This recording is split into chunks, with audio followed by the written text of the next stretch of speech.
Hi there. So I'm recording this lecture because typically around this time of year when I give this lecture, I'm going to be out at a conference, the Society for Neuroscience conference. If I end up reusing this lecture in a later period of time, it might still be the same case. But in lieu of having class, I'd like you to view the following and then come up with any sort of questions or answers to questions that I pose. I will be giving a question sheet to also follow along with for when you're viewing this. That said, let's go ahead and dive in.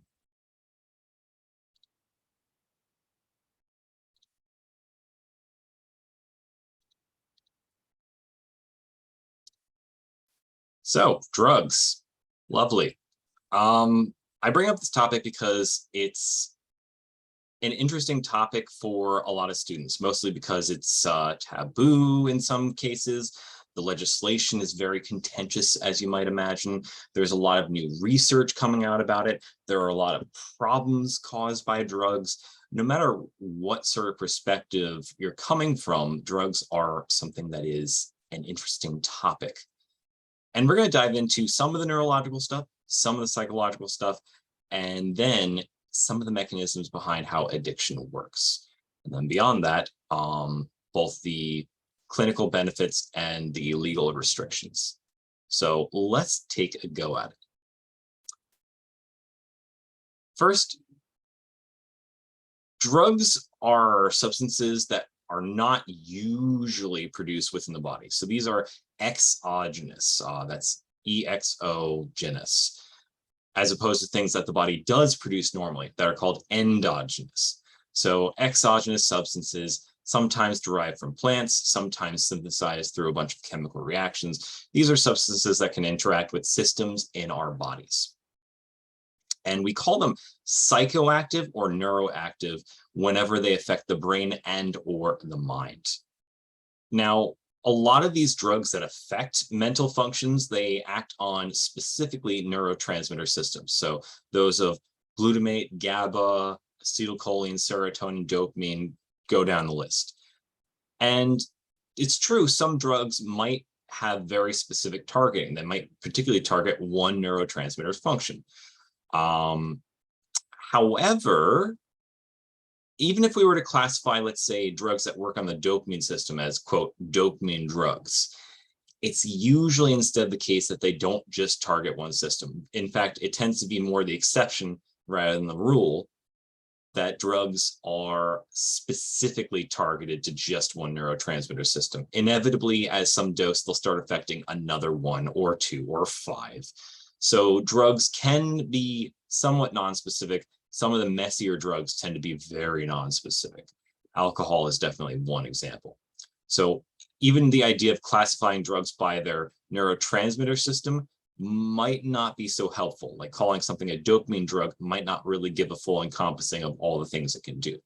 That said, we are going to do a bit of that just to keep things simplified.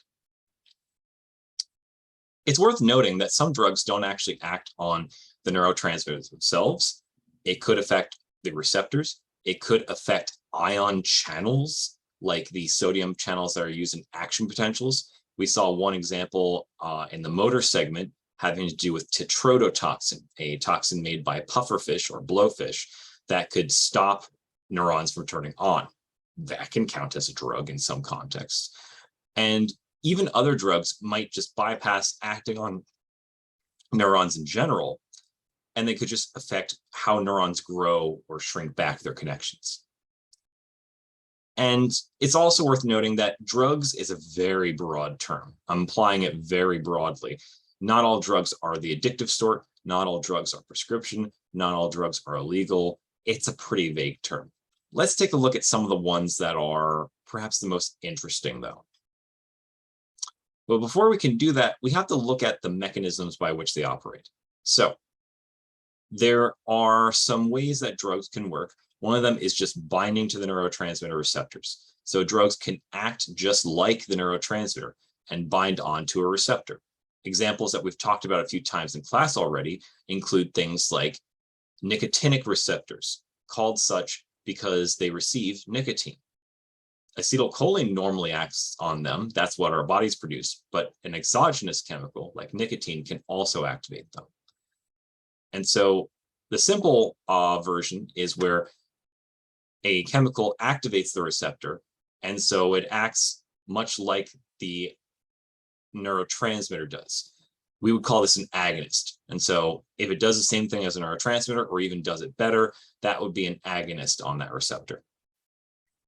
In contrast, an antagonist is where it will still bind to the receptor, but it doesn't activate the receptor. It basically acts like a roadblock or a barrier, preventing anything else from binding to the receptor to activate it. So the receptor remains inactive.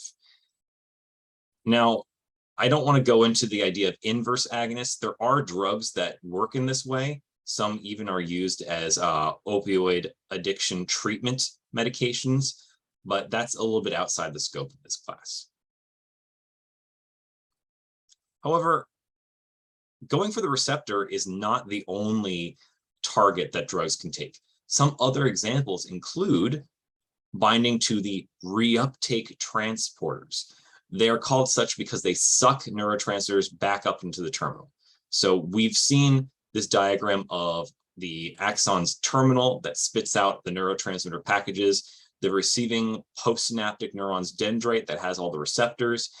And the thing is that after the neurotransmitters are spit out, if they're not interacting with the receptors, they might be sucked back up into the sending neuron to be recycled, repackaged, and reused.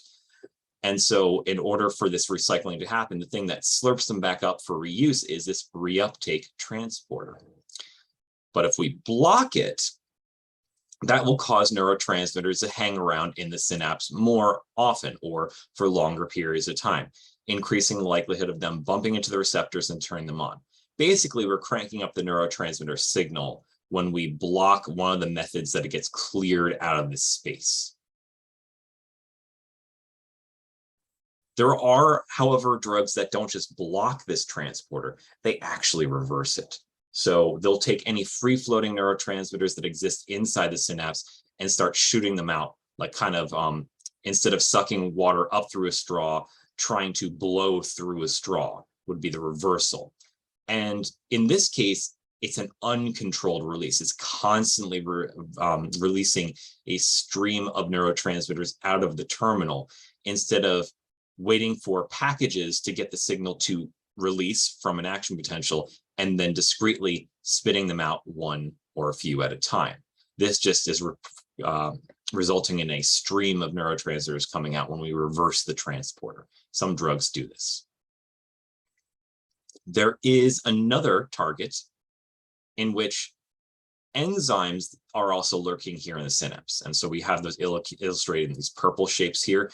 These are normally used to break down the neurotransmitters to make them into inert compounds that don't really do anything. So these inert substances, these are metabolites, as sometimes they're referred to in the literature.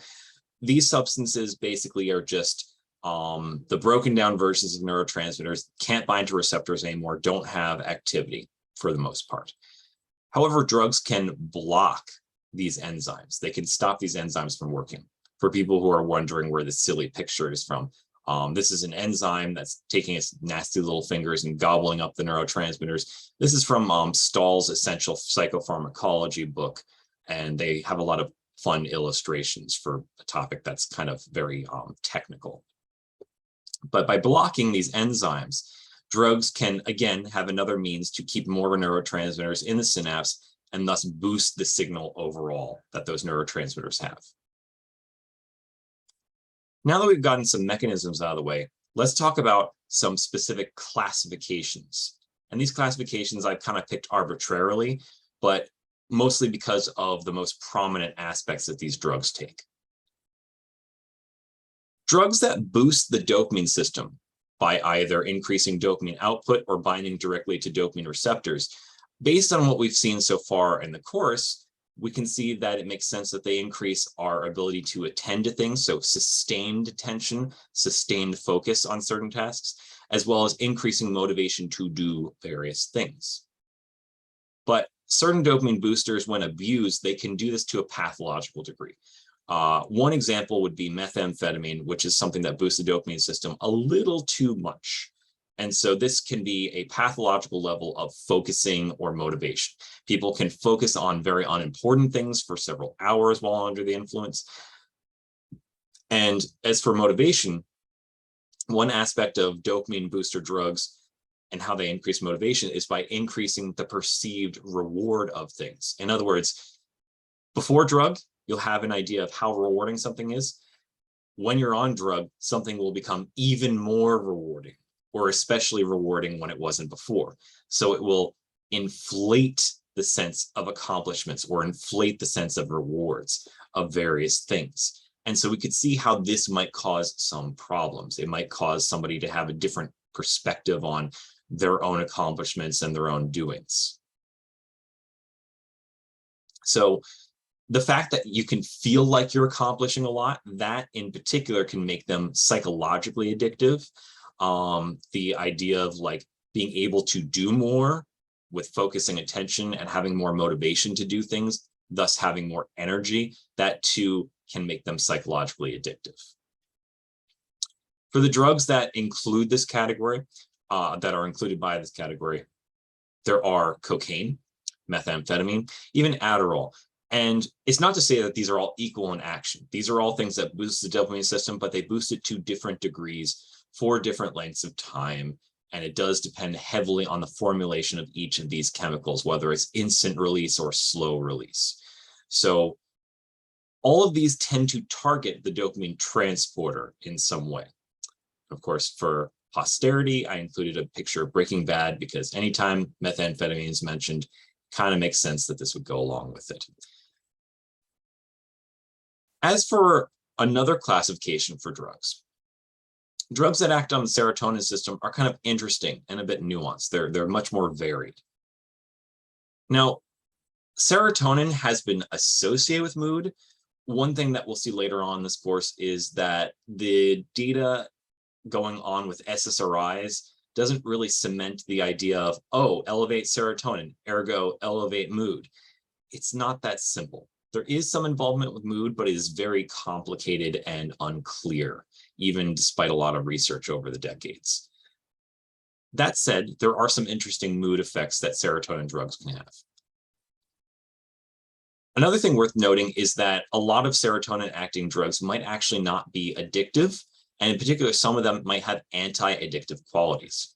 So the ones that we could put into this category include MDMA, aka ecstasy, depending on the formulation. There are also selective serotonin reuptake inhibitors, SSRIs. And then there are psychedelics like LSD and psilocybin, the latter of which comes from so-called magic mushrooms. Now, I bring these up as they're very different examples. MDMA/ecstasy, that will cause a serotonin surge. It'll cause, in a similar way to what methamphetamine does with dopamine, it'll cause a dumping of serotonin at the respective synapses. So there's definitely a lot of serotonin surging for the time that the drug is active. And this can cause a lot of the interesting mood effects that happen. With selective serotonin reuptake inhibitors, SSRIs, all they're really doing, or should be doing primarily, is by binding to the transporters and just blocking them, not reversing them, not causing a bunch of serotonin to be dumped out, but by slowly over time elevating the levels of serotonin. This leads to not euphoric effects. It just kind of leads to a slow increase of serotonin that our brain will adapt to and then change mood based on. And I'm making it vague now because we'll spend a lot of time talking about that later. For psychedelics, there's a specific mechanism of action that makes them particularly unique. They bind directly to serotonin receptors. And some of those serotonin receptors seem to elevate activity of the prefrontal cortex. Now, I mention this here because although we've associated prefrontal cortex with decision-making, planning, independent thought, all these types of things, there is another aspect where it can be in charge of our perceptions. So hallucinations can manifest from overactivity here.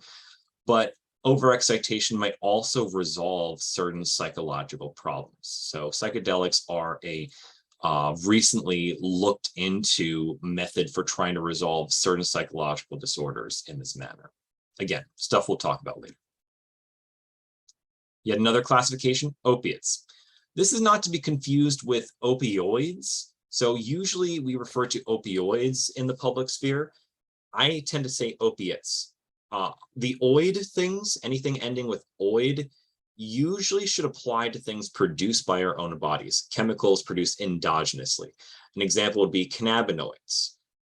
There are endogenous cannabinoids. The thing is that we have a lot of exogenous cannabinoids that are produced by things like the marijuana plant. And we'll see a bit of that in a slide or so. With opiates, these are derived from or related to the opium plant. You can use opiates and opioids interchangeably for my purposes in this class, but it might help to know that we have our own built-in painkiller system, the endogenous opioids that are distinct from prescription opiates that are exogenous. What these all do is that they tend to blunt pain perception. They can induce euphoria at higher doses. They can also do a lot of other side effects. So slowed breathing is one example, slowed digestion, sleepiness, dropping body temperature, other things of that nature. Question for you all, and this is something that's probably going to be in my question sheet. Where do you think the euphoria or pleasure mechanisms are happening through? In other words, when somebody takes this drug, is it because of opioid receptors in the brain, or is it because of opioid receptors outside of the brain? To kind of give some examples of these opiate type chemicals, prescription painkillers, all manner of these are of the opiate variety. So oxycodone, OxyContin, fentanyl, all the classics basically. And these tend to be derived from or related to chemically morphine and codeine. Specifically morphine and codeine, these older types of opiates, these are isolated from the opium poppy plant, shown here. Interestingly, though, heroin is another opiate, something that you probably have heard about through drug awareness types of classes. And heroin is slightly processed version of morphine. It's chemically altered in order to make it much more, as they say, bioavailable, meaning that it's quicker absorbed, quicker binding to receptors, things like that. And so heroin is far faster and more potent than morphine because of that. And because it is faster in its absorption and it crosses the blood-brain barrier quickly, all these effects we see up here, they can happen much more quickly. So we get the pain blunting immediately, we get the euphoria immediately, we get slowed breathing, slowed digestion, maybe dozing off happening all very quickly. And so that's why overdose is much more likely because of the very quick actions that happen after its administration compared to the slower uptake of other opioids. Now, although some people might consider opiates to be depressants, I tend to classify depressants in more the GABA drug category.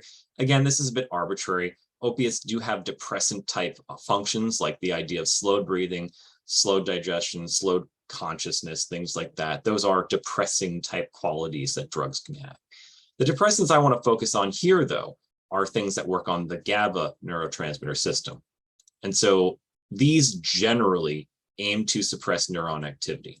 And so the GABA neurotransmitter system, from what we've seen, for the vast majority, it will turn down or turn off neuron activity. And what this will result in across the whole brain is that if we turn down activity too much, it can suppress breathing, it can induce coma. Some GABA drugs are actually used as anesthetics because they suppress consciousness outright in high enough quantities. Over here, we have a picture of a GABA receptor. It might not look like anything particularly familiar because we're looking at it from the top down. Imagine that a receptor that has its own ion channel is a tube. We're looking at a cross-section of this tube. So we see this Cl- pore, that's where the ions will go through. These different wedges that are different colors, we don't have to worry about that right now, but if you ever see the word subunits being applied to receptors, that's what this is, these different colored wedges of the wheel. We see a site for GABA, well, 2 sites for which GABA binds to, and this will allow the pore to open. That will let in the Cl- chloride ions through. We also see another thing that says BZD site over here. That is for benzodiazepines, which we'll talk about in a moment. First, though, when we talk about GABA drugs, we can't leave out alcohol. And alcohol is what I would consider a super low potency GABA agonist. So question for you, how can I claim that alcohol is not very potent? What does that mean? How do we know that alcohol is not a potent drug? Consider comparing it to other drugs. With alcohol, although it acts on GABA receptors, it can do a lot of other stuff. You don't need to know the long list, but some examples that I'll just mention for your information include it can act on glutamate receptors and block those. It can act on acetylcholine receptors. It can act on serotonin systems. So it is considered a pretty messy drug because of its low affinity to a lot of things. Now, benzodiazepines. These are much more specific to the GABA system. We can even see a specific site that they act on. They don't just open up the GABA receptor, but they do help it become more active or more easily activated. And so they have their own special pocket on the receptor. This is the first case that we're going to see of this, but certainly not the only case that exists. There are various drugs that won't bind to the same site the neurotransmitter does. They will have like a special site that they bind onto to change how a receptor operates. Maybe by making it more excitable, less excitable, blocking it, activating it via a different mechanism. These are all possibilities that a lot of drugs can do. Benzodiazepines, or benzos for short, these can activate the receptor through their own specialized site. And generally, this drug class is used as an anxiety reducer. So a lot of doctors were prescribing these as anti-anxiety medication. The only problem with that is that they can be addictive and they can have a physical dependency and nasty withdrawal type problems. It's worth pivoting a little bit from the different classes of drugs to talk a little bit about the abuse of drugs that are downer drugs or depressant type drugs. Specifically, anytime that we're decreasing activity of the brain in some way, we are decreasing potential for learning and memory. And that's because learning and memory, they require specific patterns of firing. There needs to be a specific rhythm in the brain. Kind of like how we paid attention to, unintentional pun, kind of how we were focusing on the attention segment and how there had to be a certain rhythm in the brain. Similarly with consciousness, for us to be conscious, there has to be a rhythm in the brain. There has to be a firing pattern between various brain regions and between neurons. If we end up throwing a drug that turns down or off neurons, the firing pattern is going to start breaking down. It's going to become less of a clean pattern. And that means that learning and memory by proxy will start failing. What will happen in the long term is that if we're suppressing circuits involved with learning and memory, we're going to be suppressing that property in general. It's not like people won't be able to learn new things, but there are a lot of connections that will be chronically quieted, and that can be really problematic. So if somebody is a chronic alcoholic, they will be suppressing a lot of connections in their brain that will get pruned or destroyed because of the constant silencing that the drug will do. So far, I've painted the picture that alcohol and other types of depressant drugs will suppress overall activity of the brain. So if we're turning brain activity down, what will happen is that this silences a whole bunch of neurons and can lead to them being more likely pruned. Case in point. Top examples show 3 different views of one subject's brain in MRI scans. So MRI, again, is for structure, not fMRI. That's for activity. We have regular MRI here.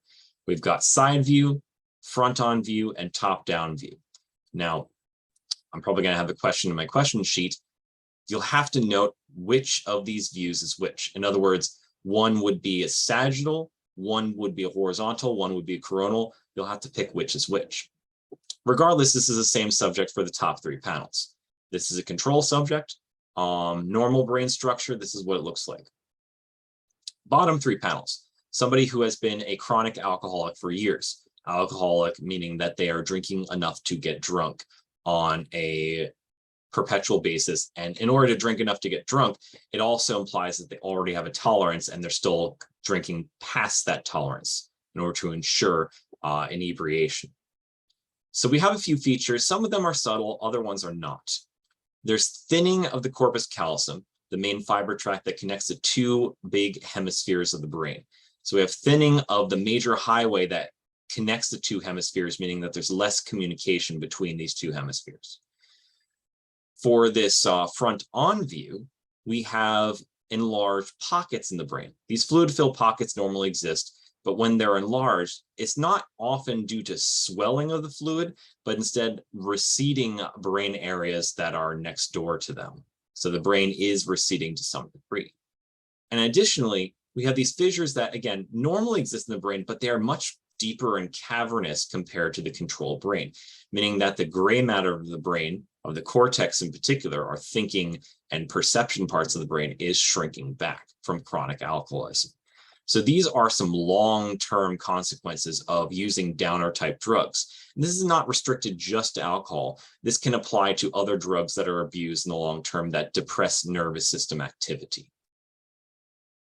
Another consequence of alcohol use is if pregnant mothers are consuming alcohol, then this can not only affect neuron activity of the developing fetus, it can also affect the expression of their genes and thus how their brain and how their body develop. So fetal alcohol syndrome is kind of the more extreme version of this, but even in research done by one of my colleagues at UCR has demonstrated that lower amounts than what cause fetal alcohol syndrome, in other words, amounts that are below the threshold that would cause any sort of facial deformities, can still cause brain developmental differences that are not a good thing. Fun factoid to throw in there, fathers, if they are drinking while in the act of procreation, the way it affects sperm can also affect the offspring. So this is not just on women.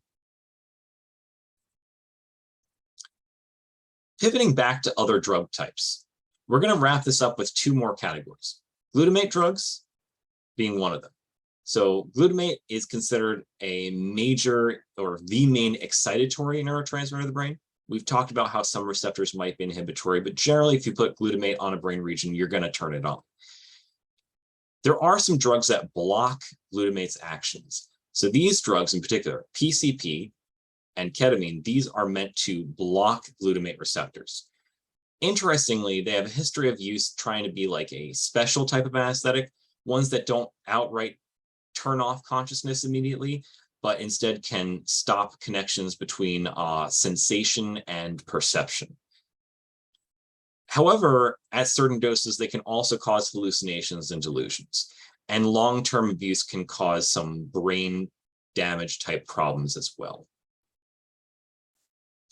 There are drugs that also can increase activity of the glutamate system in the brain. These are considered smart drugs. So if we reflect on the previous slide that learning and memory require a certain pattern of brain activity, we could crank the activity up to be more frequent. It might cause more things to be learned.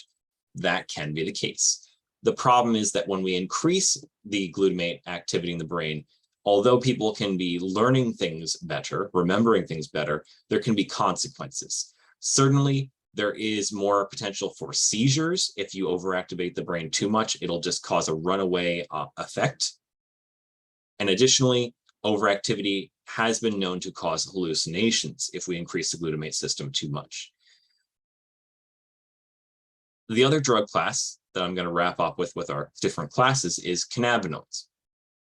Now, we have our own endogenous system of cannabinoids. So we make our own cannabinoids. These are in far smaller amounts, less potency likely compared to what exists in plants. Cannabinoids are a little weird and interesting though. Unlike most neurotransmitters where presynaptic terminal spits out neurotransmitters so that postsynaptic neuron can receive them, these are sent from the postsynaptic neuron backwards to the presynaptic neuron. So this can actually serve as a sort of feedback mechanism. It can return to sender a signal, and that signal can be, hey, slow down your output. Stop outputting so much neurotransmitter. The major compounds found outside of the human body that we kind of have known through research and through what is probably on the market widely in this state here are THC and CBD. Now, THC in particular is associated with the more prominent psychoactive effects associated with marijuana. These include sedation, euphoria, some issues with memory and attention, and its receptors are mostly localized in the brain. CBD is a bit different. Although there are some receptors in the brain for it, most of its effects are anti-inflammatory. And so there's that, as well as it having this potential to be anti-addictive. So THC might promote addictive behaviors or impulsive behaviors in the long term. CBD might have potential to reverse those, according to some more recent research. I'd be remiss if I didn't bring this up. There is a certain syndrome that is on the rise, given the legal status of cannabis, given that certain mixtures are becoming more potent and that people are increasing the amounts of THC that they're consuming in one way or another. Some people might be afflicted with this particular issue. You can more colloquially call it cannabis vomiting syndrome, but one other name for it is cannabinoid hyperemesis syndrome, basically translating to the same thing. How does this happen? Well, this will usually happen in people that use a lot of cannabis product. So they build up a hefty tolerance, they keep using it, they're using it pretty much every day, they're using a lot. So it's just not going to happen to the average user, not typically anyway. Some weird thing happens in their neurocircuitry and in their body chemistry such that their body starts responding in a very opposite way to it. So they'll start having nausea, so they start taking in more cannabis to try to alleviate the nausea. And then the nausea gets worse. And so they try to take more cannabis in order to deal with the stress of it. And then it escalates to a point where they actually are having terrible vomiting spells, uncontrollable, having like shivering, shaking, that sort of stuff. And it's not an allergic reaction. And so this is something that ER departments have to figure out how to treat. And I don't think that treatment is still entirely understood. The best thing is to basically treat the vomiting issue by giving them IV fluids, and then just kind of making sure that they don't take cannabis product again after this, because this effect, if the person, goes off cannabis for like a week because of this and then starts using it again, they'll be right back doing the same thing. So that's a problem I think we can agree on. I don't know if prolonged abstinence can undo this tendency for people that are chronic users. I think the research is still under process. We don't know enough yet.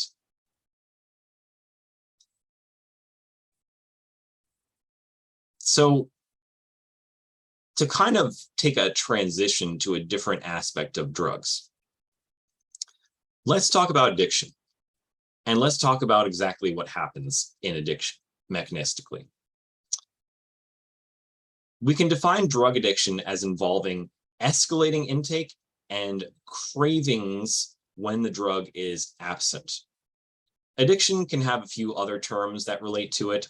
This is not the super technical one, but this is like the beginner's intro to how we can define addiction. So in addition to what drug addiction usually has, other aspects that come alongside addiction include things like tolerance and withdrawal. So tolerance involves acclimation to a drug's effects, where taking the same dose repeatedly has less and less and less of the effect. Now, this doesn't necessarily happen only with the addictive drugs. This can happen with non-addictive drugs. Sometimes people will build a tolerance to certain medications, for instance, that are not at all addictive. So this is something that the body kind of has built in, that it does have a tolerance to being pushed around by certain chemicals that we introduce to it. Withdrawal, this is what happens when you are chronically using a drug. And again, this is not solely happening with addictive drugs, but we tend to know withdrawal a lot more based on how people respond to addictive drug withdrawal. So when somebody is withdrawing from chronic use of a drug, the symptoms that they experience are usually quite opposite of that initial drug's effects. So one example I give is that with opiates, we talked about how there's blunted pain, there's euphoria, there's slowed digestion, slowed breathing, dropped body temperature, all this other stuff. The exact opposite is what opiate withdrawal looks like. So people can have increased sensitivity to pain. They could even just have random pain that comes from nothing. They could have overactive digestion. So their digestion speed is completely reversed, it's too fast. They can have hyperthermia, too high of body temperature. They can have dysphoria. They feel the opposite of euphoria. They feel awful all the time, mentally, perceptually, and so on and so forth. Other drugs will have their own versions of withdrawal. For instance, cocaine withdrawal, being that it's a speedy drug, its version will be a very cranky and lethargic type of thing. We've seen the opponent process theory very briefly earlier on in the course. We talked about it in the concept of how the eyes work, how we see opposing colors, in particular, how we see negative after images due to opposing types of ganglion cells. And we have another version of opponent process theory here, as far as how drugs work, illustrated by this diagram. Let's suppose that somebody were to administer a drug so that it becomes instantly available to the brain, and the same amount is available for like a solid 30 minutes, and then it instantly disappears. This is not realistic at all. Drugs do not have this square availability in the brain kind of aspect. It's much more curved because biology doesn't work on these hard edges typically. But let's say, for the sake of argument, for this hypothetical, that the drug's availability is instantaneous at a set amount and then stops. What will happen is that you'll have two processes going on as far as what the brain is doing to this. It will respond by having a certain process where the drug is activating that system. So if it's a drug that binds to dopamine receptors, then the dopamine receptors are being turned on. And that's process A here in red. But at some point, the neurons in the brain will try to respond to this excessive increase in dopamine signal, and they'll start to mount a counter response. They want to acclimate, they want to resist a constant on signal. So they'll start to have some sort of suppressive process B that acts in the opposite direction. Process A and process B combine or subtract out, whichever way you want to look at it, to form the user's experience, where first-time users will have this peak of the drug experience. Their brain will acclimate slightly during the drug experience, but they'll still be inebriated in some way. And then once the drug is leaving the system, and once process A stops, process B will linger on, so there'll be a dip or a crash afterward. After chronic use, process A does not really increase for that same amount of drug. We're basically seeing the beginnings of tolerance. So process A, because the same amount of drug will produce the same amount of process A, we don't expect that to suddenly increase to be more. But what happens is that our machinery that acclimates to drug effects, that responds to this constant increase, it's become stronger in how it resists that. So process B does increase with repeated use over and over and over. It gains this sort of strengthened experience to combat the drug effects. And what will happen is that the person's experience when you add these two together on the right, and then look at the black line down here, is that the initial high from the drug is pretty blunted. Then the actual experience after that initial peak is, again, pretty low compared to how further up from baseline it should be. And then once the drug is out of the system, the crash is a lot more prominent and lasts longer, kind of precipitating into more of a withdrawal type of phenotype. So this gives a psychological idea, a little bit of a mechanistic idea about how tolerance accrues, because we keep on having this strengthening B process, as well as maybe the beginnings of how withdrawal can be formed, leading into how does this happen? Mechanistically, from a biology example, there is this process here. During drug use, the receptors on the receiving neuron will be getting a ton of that neurotransmitter signal. So if we're getting dopamine coming onto it, they'll be like, wow, this is a strong dopamine signal. After a certain point, that receiving neuron will say, this dopamine signal is too strong. It's been on for too long. What I'm going to do is I'm going to remove some of my receivers for that dopamine signal. So what it does is it slurps in some of the receptors. It takes them out of circulation. So fewer dopamine receptors means fewer places to receive dopamine, means lessened dopamine signal. So that's what the neuron will do in response to a constant, strong dopamine signal. What will happen is then that this drug no longer has as potent of an effect because it has fewer receptors to act through. What will happen, though, is that when the drug is not present, the brain doesn't automatically shove the receptors back in to receive the signal. It doesn't know to do that. So instead, what will happen is that the normal neurotransmitter signal will take back over, being at a much lower level, a much lower dopamine signal, but then there will still be fewer receptors for that low signal. So then the end result is that the overall dopamine signal is just perceived as even lower than it normally should be. This is what withdrawal is caused by taking our normal neurotransmitter state and making our own brain like resistant to it. And so this withdrawal state is basically just diminished signaling because we push the system too hard to respond to a certain chemical signal such that it now resists it and resists our own internal chemical signal. That would be the way that I kind of simplify the whole process. However, this is not the only way that tolerance can work. This is biological tolerance I've outlined so far, but there can be psychological tolerance, also known as conditioned tolerance. This is where somebody has a certain tolerance to the experience of the drug, experience being a psychological perception. They end up gaining tolerance because they use the drug in the same location or same situation repeatedly. So their brain comes to know what to expect as far as feelings, effects, and so on and so forth. The thing is that this is very situation dependent. So the conditioning aspect relies on having the same context, the same environment.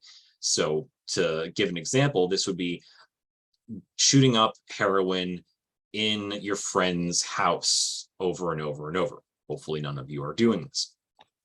And so in this case, psychological withdrawal can set in because it's the same context, the same environment that this abuse is happening in again, again, again. What can be problematic is that when that person decides to shoot up in a different location, a completely different environment, let's say in a park or something like that, the psychology won't be there to buffer the experience, to dampen it. It will be much more potent for the person. This will amplify the drug effects and could actually lead to overdoses. So this is especially true again for opiates, where overdoses are particularly a problem. Opiates can have this psychological or conditioned tolerance effect. We're using it in the same context. People can gain a tolerance that they decide to use the same dose in a different location, in a different context, and that effect on them is potentiated, despite, again, the dose being the same. So this is all illustrating that it's more complicated than just the biology leads on. Sometimes our own psychology is able to be resilient to the amount of drug.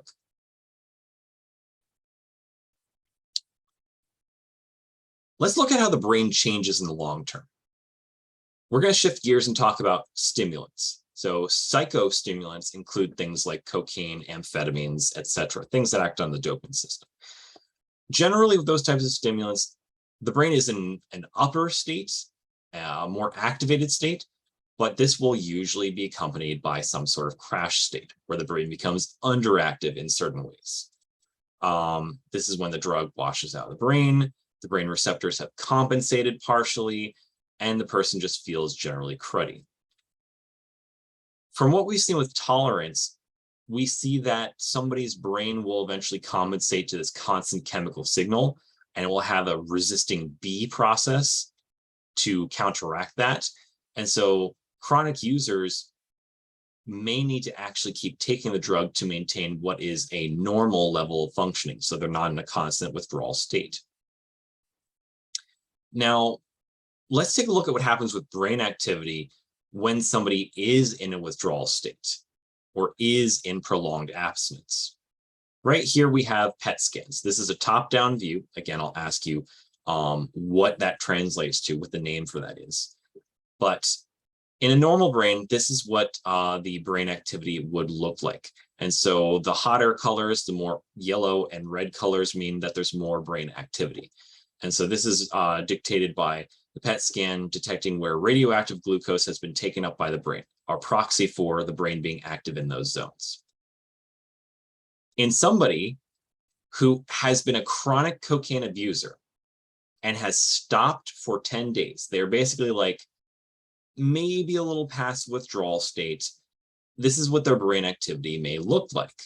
Now, it isn't to say that their brain is off, but the brain activity is relatively low compared to normal because their brain has compensated.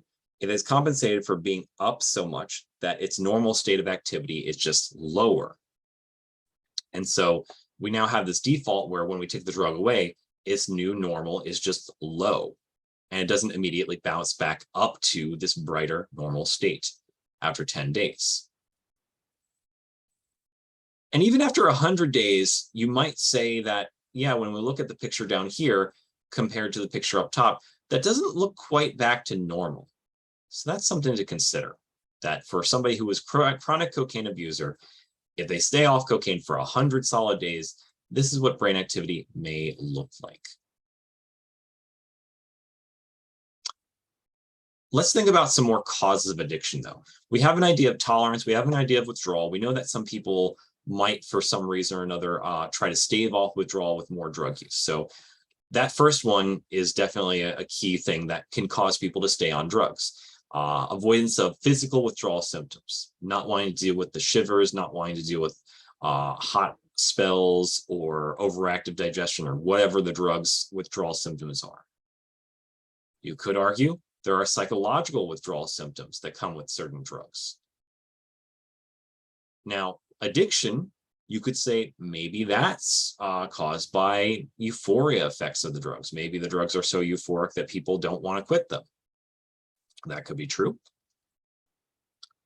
There could be enduring changes in how the reward pathway is wired. That could also be true. And we talked about in the motor segment how the basal ganglia governs impulses and some of our motivations. So when the basal ganglia is malfunctioning, this can cause impulsivity and a lot of poor decisions. So all these might sound pretty plausible. Let's dive into some theories. Reflecting on the opponent process theory of drug addiction, let's look at it in the long term, not just in the short term of like, oh, this is what process A and process B look like. Let's see what happens when somebody's actually like going between on the drug and off the drug repeatedly over time. Anytime that you have an up phase, that process A, there's always going to be some sort of accompanying down phase or the crash/withdrawal. When we add these over and over and over again, when a person keeps using drugs where each of these arrows are pointing down, that's one opioid consumption over the course of a long period of time. We see that slowly process A diminishes and process B strengthens. So this will cause somebody's normal experience to actually dip below how they feel normally. This is what withdrawal will end up looking like, that somebody's normal experience when they're off the drug even or is sometimes even on the drug, can be below what their normal operating feeling is. So over time, the up phase dwindles, down phase strengthens, and the user will feel like general garbage. My question to you, before you end up seeing the next part, can this effect, this perpetual like decline, account entirely for addiction? Why or why not? Think about that for a moment before continuing onward. All right. There is an alternative theory, and we have talked about incentive salience in the motivation segment of this class. To bring it into context here, incentive salience, to break down that term again, incentive salience is where salient things are attention grabbing. Incentives are usually rewards or things that reinforce actions or motivators, if you will. So incentive salience we could think of as attention grabbing things triggering our motivations. Or another way of saying it, cue triggered wanting or cue triggered craving, where the cue is the attention grabbing thing. All these things considered, it's saying there's something attention grabbing about drugs that can lead to addiction. Now, the incentive salience theory doesn't really regard the withdrawal aspects that much. It kind of just dances around that. So it's unconcerned with that. Instead, it looks at how drugs will affect the processes of liking and wanting differently, reflecting again on the previous segment, liking having to do with the pleasure quality or pleasure perception of things, and wanting having to do with the motivators or craving endemic with drug use or with other things that are motivating. And so the idea behind this theory is that liking can be affected separately from how drugs affect wanting. What's interesting is that when people keep using a drug, this will actually increase the craving for that drug, increase the wanting for it. Yet it does not increase the liking. We already saw this before, where process A for that drug doesn't really keep increasing. It just kind of maintains the same for the same dose. And instead, what will happen is that the craving is sensitizing the background. So kind of going through this flow chart, we'll have initial drug use, positive reinforcement, person will want to take the drug again, there'll be euphoria, they'll keep taking the drug, and there'll be tolerance to the liking, pleasure, or euphoria effects of the drug. So that's one thing that does gain tolerance. But interestingly, not all brain circuits will have the tolerance effect. Some of the brain circuits involved with our craving and motivation, they actually become more sensitive, not tolerant, not resistive, but sensitive. And so our craving systems are what's sensitized here. So increased drug wanting, yet without increased drug liking.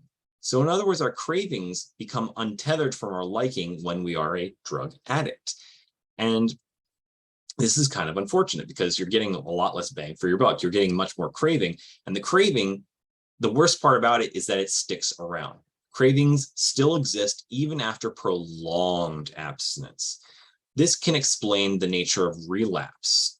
In particular, if somebody is abstinent for a long period of time, we're talking like years, the craving mechanisms can still be triggered. So remember what I mentioned about salience being attention grabbing? Certain cues, certain very potent cues that a person had encountered when they were using a drug, they can trigger those drug cravings again, even when the person hasn't been using the drug for years. That is the scary part about how relapse and addiction work. There have to be usually certain catalysts that make that more likely, like certain life stressors can make that more likely. But certain drug cues too can be very problematic for people who are abstinent for long periods of time, what I would like to call prior addicts. The thing is, why we call people addicts forever is partly due to this, that they have this craving system still wired in the brain. It's basically like a subconscious thing that your brain learned. It learned to crave this more anytime that it sees things that are related to this drug, to crave stuff more, but it doesn't unlearn that. Just to take a pivot away from that. So your brain likes to try to hold on to things that seem important. And when your brain experiences drugs, it is a strong signal. It becomes very important to the brain. And because it acts on the reward system, the euphoria, pleasure, all that sort of stuff, your brain will say, this is really important. I need to remember everything associated with this drug. That includes the place that it was used in. That includes the paraphernalia that was used to administer the drug. That includes the people that were interacted with while using the drug or while obtaining the drug. That includes like a whole bunch of other random things that are occurring during the drug use state.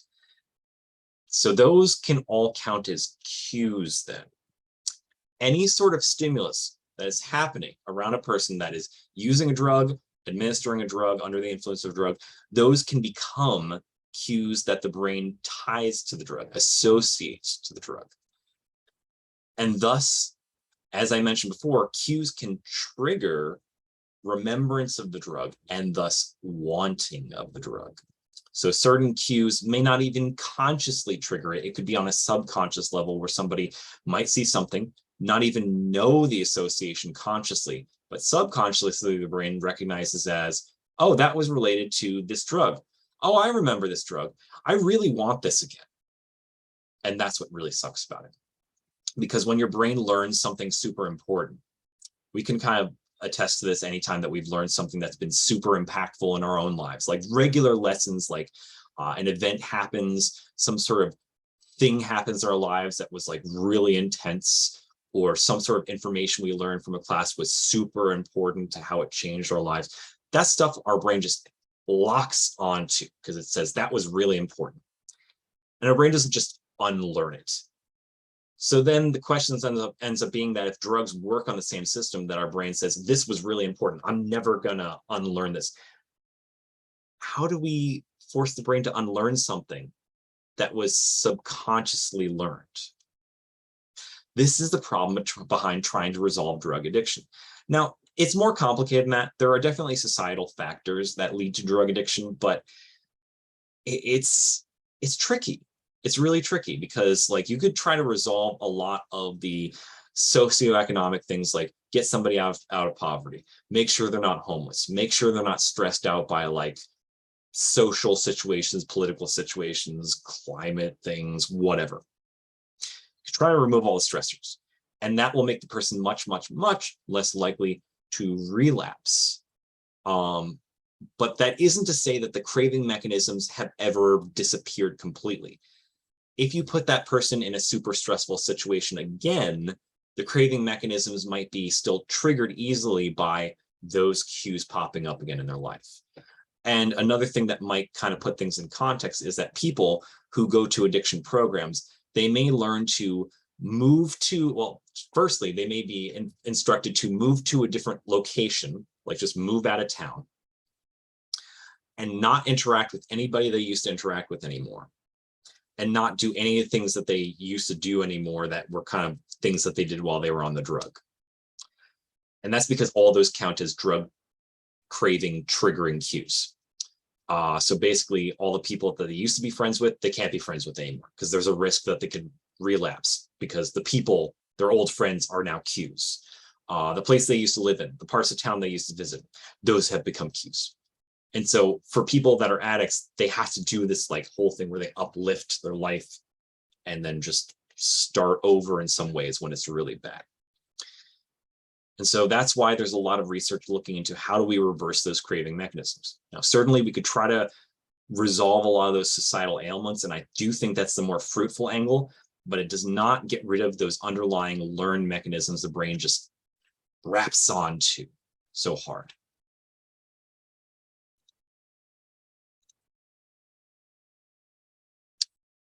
Let's go a little further, though. There's a little bit more than just addiction that can be problematic with certain drugs that are abused. Now, certain drugs have consequences. We talked about alcohol and downer drugs causing the brain to sort of shrink back after prolonged abuse.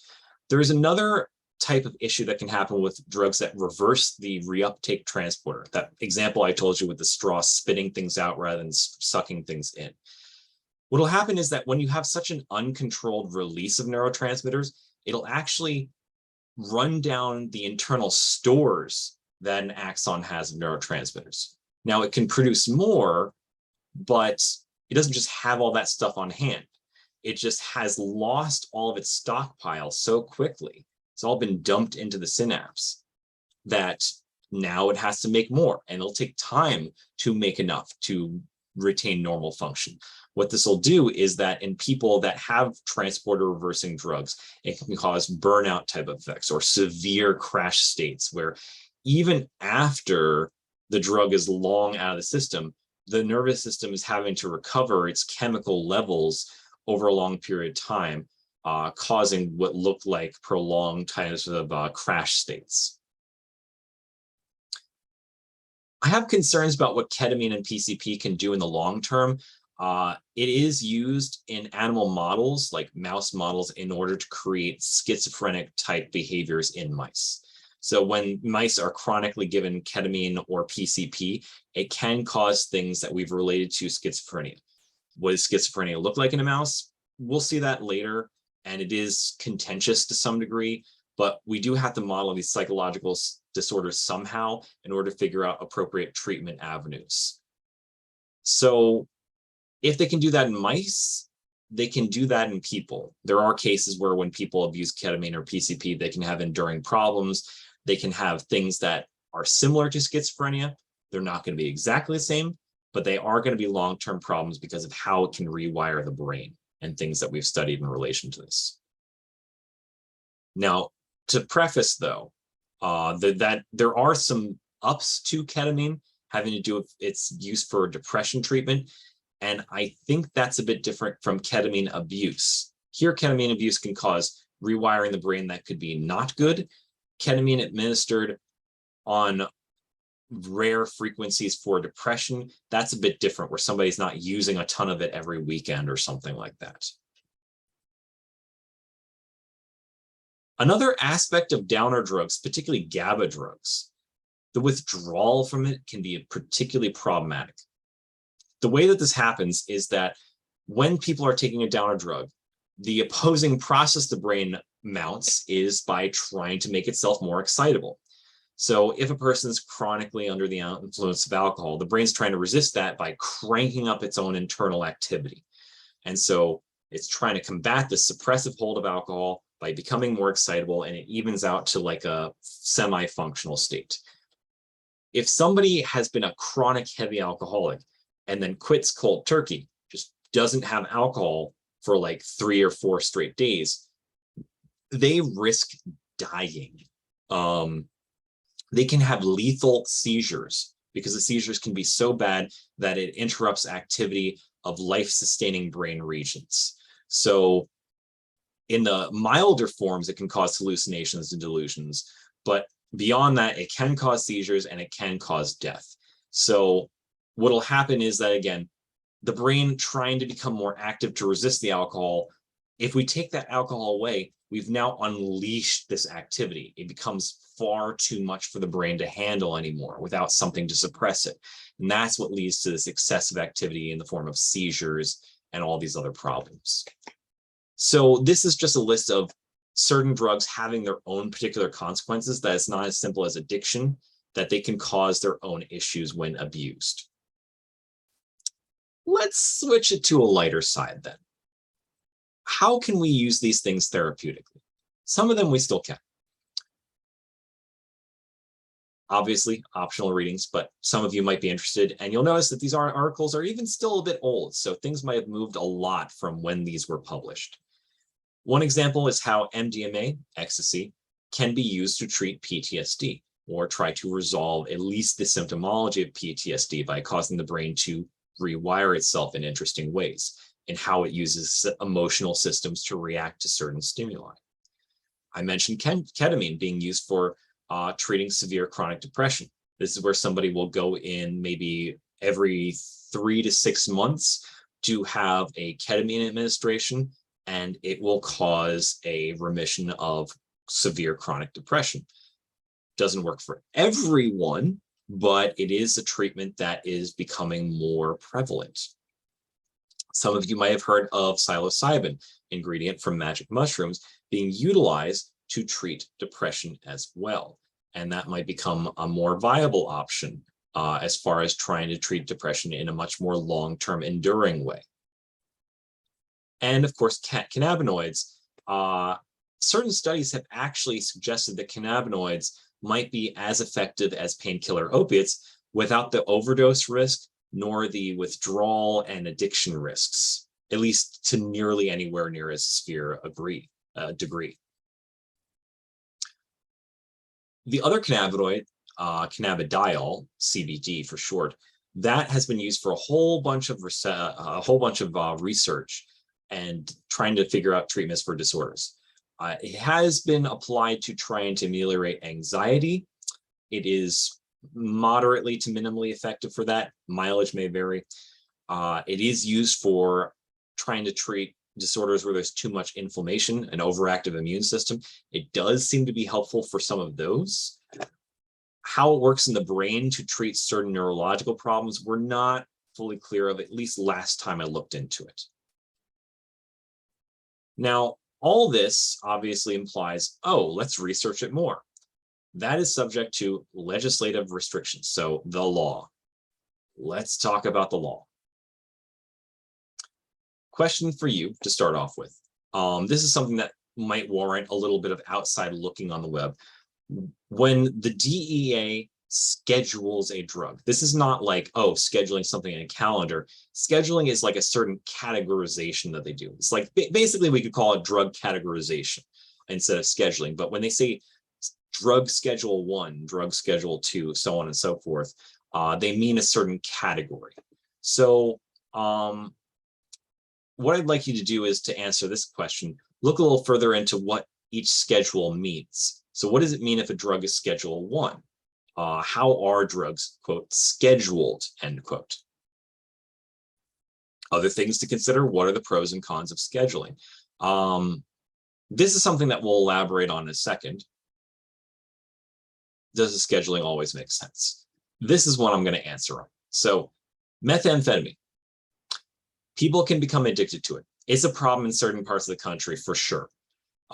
It causes some criminal behavior, causes aggression, causes like ruining of people's lives, you know, the usual. It is Schedule 2. For reference, Schedule 1 is the highest one, the most restricted drug class. Methamphetamine is in a schedule where theoretically a doctor could prescribe it. They would have to go through a lot of paperwork, but they could argue to prescribe it to a patient. Marijuana, on the federal level in the US, not the state level, marijuana is Schedule 1, meaning that no doctor can prescribe it and have that federally approved. Now, certain states do their own thing. California, we can kind of see that despite marijuana being Schedule 1 federally, the state has no intent on criminalizing things as far as its distribution, within reason, of course. So this is where states are definitely at odds with the federal government. Federal government being represented through the Drug Enforcement Administration body here, DEA. As we can see, DEA scheduling can indeed be a counterintuitive system because something that does not seem to have nearly the same amount of harm, marijuana, is considered, according to the system, to be much more hazardous and needs to be much more restricted compared to methamphetamine. Very strange. Here's the tricky part. Let's say we want to research a drug to figure out more about its medical potentials. This could lead to rescheduling the drug. This could make it more available, less restricted. We could reduce marijuana from Schedule 1 to maybe Schedule 3. That would make it more accessible. The problem is that researchers usually have a lot of trouble trying to get their hands on a Schedule 1 drug. There is a lot of paperwork, a lot of restrictions, certain cost barriers that smaller labs cannot really foot the bill for. And so that prevents research that could cause it to be rescheduled. So it's a catch-22 kind of system here. Another mission to finally wrap up the drugs topic. The failure of the DARE program. When I've asked students about this, if they've experienced the DARE program, I think it's Drug Awareness Resistance Education is what it should stand for. Drug Abuse Resistance Education, yes. when I've asked students if they've ever, quote, gone through the DARE program, this is where they kind of like cancel classes for maybe a week, have police officers come in to give instruction on like the bad things that drugs can do or lead to or look like or whatever else. This is something that I was exposed to as a kid. I think some people are still having this done in classrooms, but it takes on a very different form from what it used to. It was definitely like a lot of fear mongering and scare tactic type stuff. Nowadays, it has changed its face substantially. And part of that's due to some backlash that we'll talk about in a second. First, regardless of how you feel about me as a college instructor, I would argue that in the average case, a police person is not really equipped to be a good instructor. Now, there are always exceptions, but generally your job as a police officer is not to be a teacher. It is not to be an instructor. And so having these people come in for just 1 week for 1 year of some person's schooling, it's not really going to be good educational experience. So the information delivery leaves a lot to be desired. They're not going to be able to answer kids' questions. They're going to be like, this is the information, understand it, learn it, that's it. There's not really much engagement with it beyond that. Another problem with the DARE program is that it had a tendency to treat all drugs as the same severity or same danger. And so what they would do, unfortunately, is they would treat drugs that are legal, alcohol, for instance, as bad as cocaine. Even nicotine in cigarettes, they would treat as just bad, everything bad, can't do any of it. This would cause kids to go home and freak out about their dad having a beer with dinner, one single beer. And so obviously there's going to be some like reckoning with how kids try to reconcile that, either assuming that my dad's an alcoholic because he has one beer with dinner a few times a week. Or kids will kind of question, well, maybe DARE is wrong. You could kind of see where that might go as well, where they basically throw out all the DARE related lessons. Another problem, taught to kids too young. Generally, it's taught to kids at ages where they would not have even been exposed to these drugs of abuse, these addictive drugs at their age. They wanted to try to start the education early before the kids got addicted to drugs. The problem is that if you expose kids to information that they didn't know about before, and it seems interesting, then they'll want to learn more. But then the DARE program ends after a week, and they were told, oh, drugs bad. But then they find out more, and then they look into what these drugs are, and then maybe they gain exposure to these drugs. So this program kind of backfired in that it increased drug use in adolescence rather than decreasing it. So when I say the failure of the DARE program, at least in its previous form, it had been government funded. And there was a huge push in going through that, applying to all schools for all these young kids to try to curb the rise of adolescent drug use. After its institution, adolescent drug use increased rather than decreasing. So they ripped funding from the DARE program. And from what I understand, it still exists now, but they have a very weird perspective of like, oh, you know, it's important to be independent and have your own choice and learn how to say no without trying to fearmonger you about the drug situation. They also ask for donations, which I do not really encourage, given that it's maybe not the best solution. So that begs the question, and a good wrap-up point here. What is a better approach to curbing drug abuse and drug addiction in society? And when I say, what is a better approach? We shouldn't limit ourselves. There can be actually several different possible approaches. So I'd like you to consider, and also answer on the related question sheet, what other approach could be utilized to deal with drug addiction in our society? That said, that's it. So as always, if you have follow-up questions, let me know. But that's it for this primer on drugs for our intro class.